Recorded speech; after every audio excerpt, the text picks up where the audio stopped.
LWRC Six8 direct impingement build with a 14.7 inch barrel.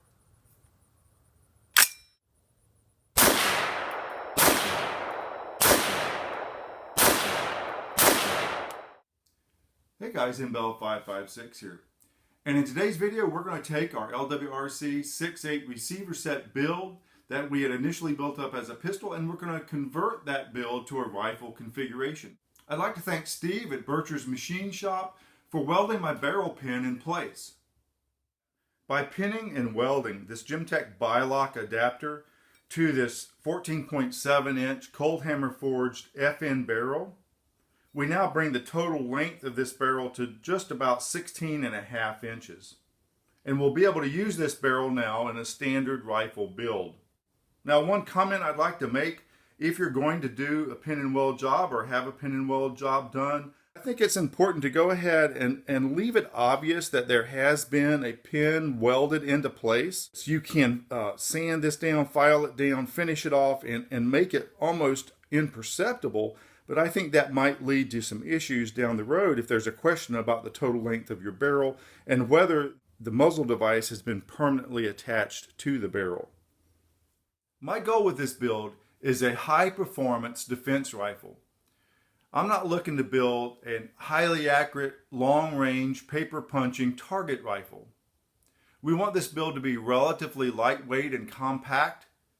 We want it to be reliable, and we want it to have a lot of firepower. The ammunition we'll just use this relatively inexpensive 110 grain full metal jacket just to break in the rifle and to begin the sight-in process. And then we'll use the chronograph, and we're going to look at the Barnes 85 grain TSX bullet, the 115 grain open tip match, and then the 140 grain VLD Berger. We're also going to take out my registered short barrel rifle, and this has the LWRC Six8 upper. It's a piston driven upper with a 12.7 inch barrel. So we'll have the 14.7 inch and the 12.7 inch, and we'll measure the velocity differences between these two uppers. Once we go out to Bullet Creek with the chronograph and these two different length barrels, we'll come back with the information that we gather regarding the velocities. We'll crunch the numbers with the ballistic calculator, and then we'll review the results. I want to find out which of these rounds will give our build the most power and will make the most sense for a defensive firearm. So let's reassemble this receiver set as a rifle and grab the chronograph and get out to Bullet Creek.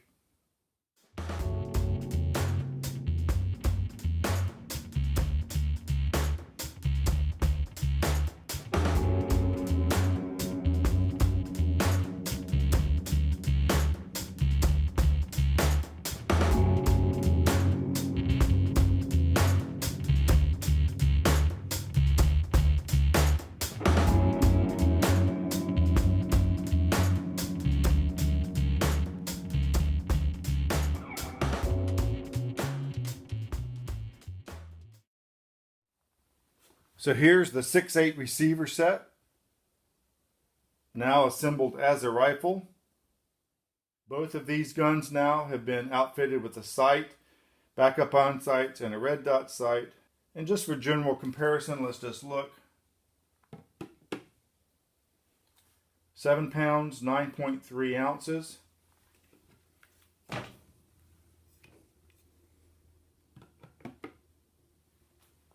£7, 2.2 ounces. So even with a little bit longer barrel, we've kept the weight down. This is a DI gun versus the piston gun. So now let's get them out in the field and see how they compare. For a velocity test, here's how we're going to set it up. We're going to have two targets for the 85 grain Barnes TSX. We'll do the top target using the 12.7 inch barrel, the bottom target using the 14.7 inch barrel. So we'll measure velocities and we'll be able to review the results of the accuracy too. Then we'll use 115 grain SSA open tip match. Same deal. Top target will be the shorter barrel, bottom target the longer barrel. Velocities and accuracy at 25 yards. And then we'll use the 140 grain out of the short barrel rifle and the 6.8. And then we'll sit down and crunch the numbers and see what we get. All right, what I'm going to do is start with the shorter barrel, the 12.7 inch barrel. We'll go through all 3 rounds and measure the velocities, shoot at the targets, and then I'll switch over to the 6.8 build with a slightly longer barrel, and then we'll recheck all 3 rounds again. 28, 28. 27.99. 28.19.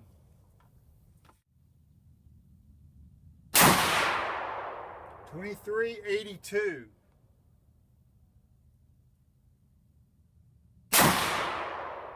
23.91. 23.36.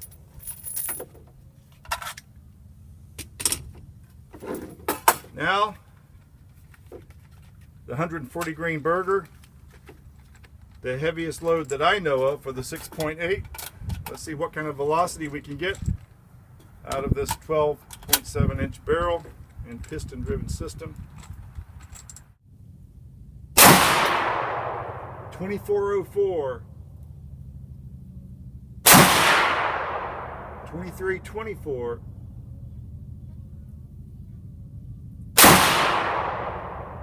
23.22. Okay, now we're going to go with the 85 grain with the 14.7 inch DI barrel.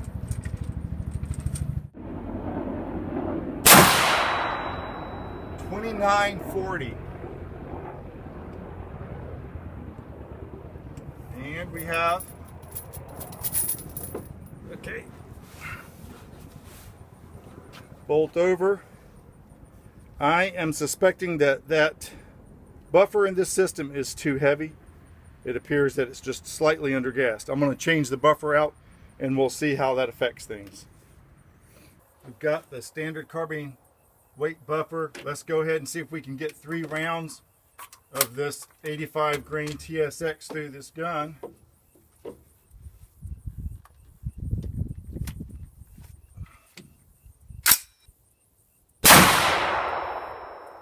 .30.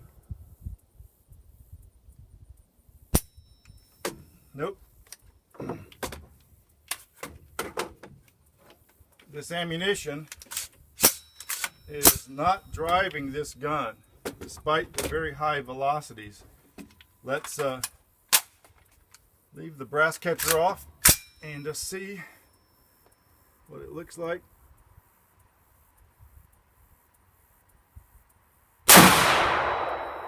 $29.79. Okay, there's the brass. It did not get ejected. Just not quite enough force.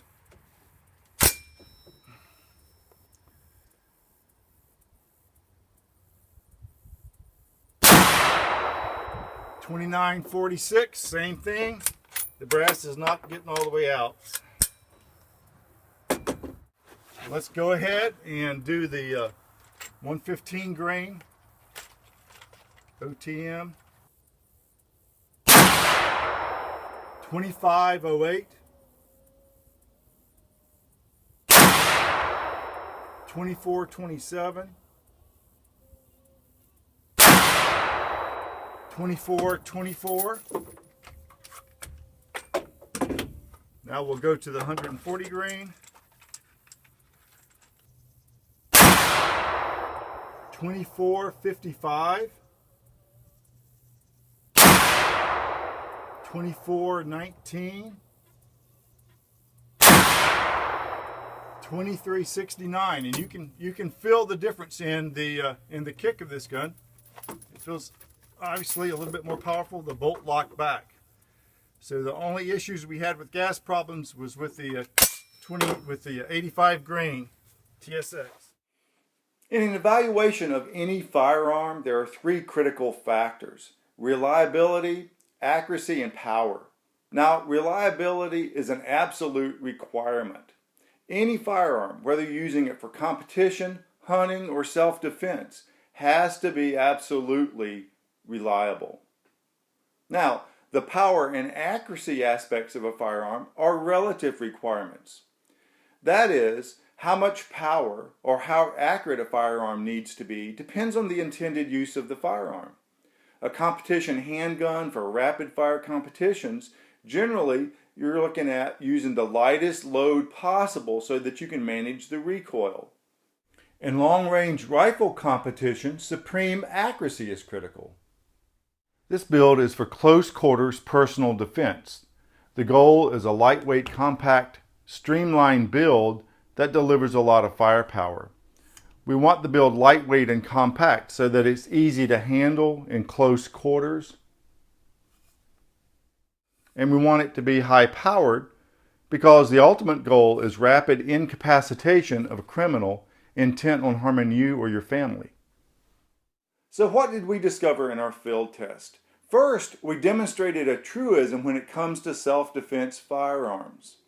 For any self-defense firearm, whether it's a handgun that you're going to use in concealed carry or a rifle or shotgun that you're going to use for home defense, you must practice with that self-defense firearm using the exact self-defense rounds that you're planning on loading in that gun.